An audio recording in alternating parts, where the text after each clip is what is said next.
ભુજના RTO circle army gate પાસે સર્જાયો અકસ્માત. માતેલા સાંઢની જેમ રસ્તા પર દોડતા બેફામ ઓવરલોડ વાહન એક સાથે 5થી વધુ ગાડીને અડફેટે લીધો.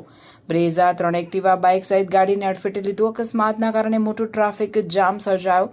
4થી 5 લોકોને ઇજાઓ પહોંચી. સારવાર માટે ભુજની સરકારી હોસ્પિટલ ખસેડવામાં આવ્યો. ટ્રેલરના ડ્રાઈવરને પોલીસે પકડી પાડ્યો.